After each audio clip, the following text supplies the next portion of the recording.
Hello, good morning to all of you. कैसे हो आप सब? I hope all is doing good. तो now today I will discuss about the what is the out of specification, जिसे short form में OOS बोलते हैं। तो आज हम बात करते हैं कि OOS यानी आउट ऑफ स्पेसिफिकेशन क्या होता है।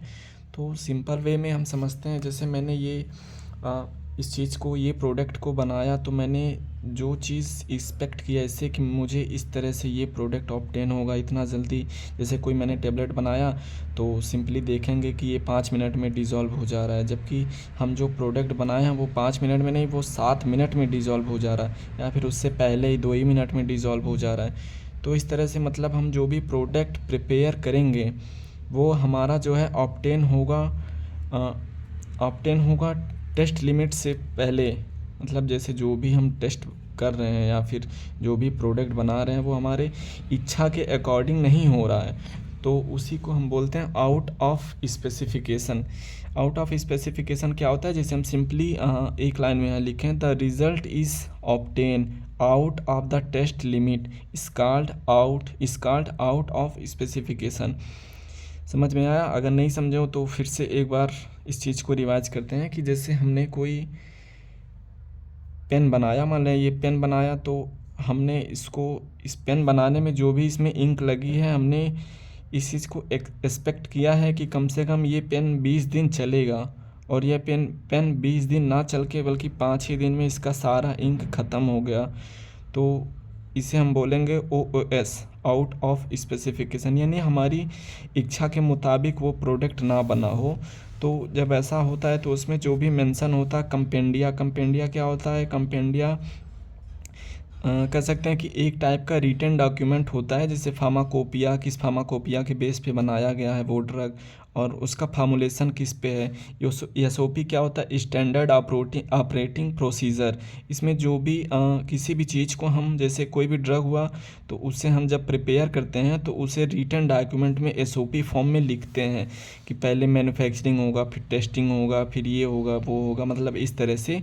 तो ये एक टाइप्स का रिटन डॉक्यूमेंट होता है जो इसमें मेंशन होता है, और उसको हम पुनः चेक करते हैं। तो ये क्या होता है कि जब हमारा प्रोडक्ट हमारे अकॉर्डिंग नहीं बनता है तो हम उसका क्या करते हैं कि ऑब्ज़र्व करते हैं कि मतलब क्या है, उसकी स्टेबिलिटी टेस्टिंग ऑब्ज़र्व करेंगे, रॉ मटेरियल्स को, फिनिश्ड प्रोडक्ट को, इन प्रोसेस प्रोडक्ट को, और पैकेजिंग मटेरियल्स को।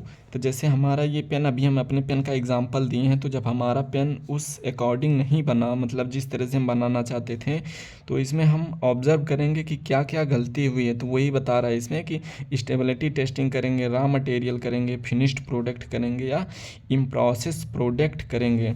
In process product packaging material testing, इतने चीज़ों का हम टेस्टिंग करेंगे।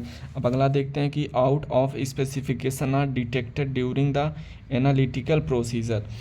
अब जैसे इतने पॉइंट को तो हम एनालाइज कर लिए हैं, लेकिन इसके बाद भी हम डिटेक्ट करेंगे और एनालाइज करेंगे कुछ अलग प्रोसीजर्स के।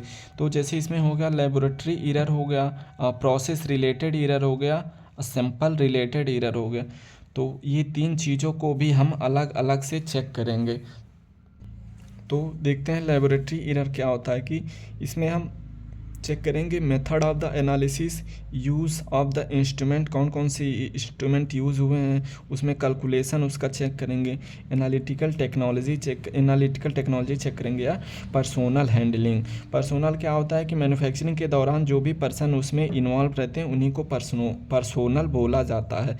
तो लेबोरेटरी एरर में ये चीज़ें हैं जिसके वजह से हमारा प्रोडक्ट ख़राब हो सकता है। तो अगला देखते हैं कि प्रोसेस रिलेटेड एरर में क्या क्या पॉइंट है, देखते हैं। ऑपरेशनल एरर हो गया, इक्विपमेंट फेलियर हो गया, deviation from the validation process, poor quality of raw material, मतलब रॉ मटेरियल्स जो भी उसमें रॉ मटेरियल्स यूज हो रहे हैं उसकी क्वालिटी अच्छी नहीं है, poor intermediate quality, failure of in process control during manufacturing. तो ये चीज़ हैं जो भी उसमें इन्वॉल्व हैं प्रोसेस रिलेटेड एरर में। तो अगला देखते हैं हम लोग सैंपल रिलेटेड एरर। इसमें पुअर सैम्पलिंग टेक्निक हो गया, poor handling of the sample हो गया, पुअर सैम्पलिंग मेजरमेंट हो गया, या मिक्सिंग ऑफ सैंपल हो गया। और अगला हमारा इनकरेक्ट लेबलिंग ऑफ सैंपल, यानी जो भी सैंपल हो रहा है, जो भी सैंपल हम प्रिपेयर किए हैं, इसको 3 चीज़ों से हम चेक कर सकते हैं।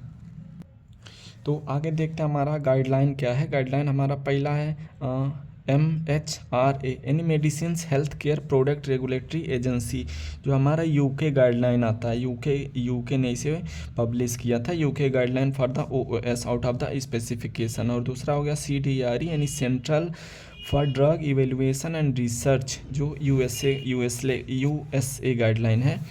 तो अगला हम देखते हैं इसमें, तो इसे हम सिंपल वे में समझते हैं कि ये इसको 3 फेज़ में डिवाइड किया गया है, लेबोरेटरी इन्वेस्टिगेशन, मैन्युफैक्चरिंग इन्वेस्टिगेशन और अगला हमारा एक्सटेंडेड मैन्युफैक्चरिंग इन्वेस्टिगेशन।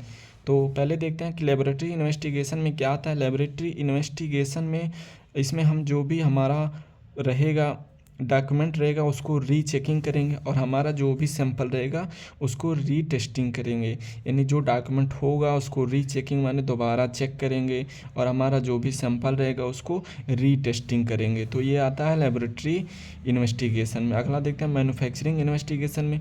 तो मैन्युफैक्चरिंग में क्या होता है कि इसके कुछ पैरामीटर्स हैं कि जो भी इनपुट रॉ मटेरियल्स आ रहे हैं उनको हम ट्रेनिंग पर्सन्स के द्वारा उसे चेक कराएंगे, या फिर इसमें जो भी पर्सन्स रहेंगे मैन्युफैक्चरिंग में वो ट्रेनेड पर्सन रहेंगे।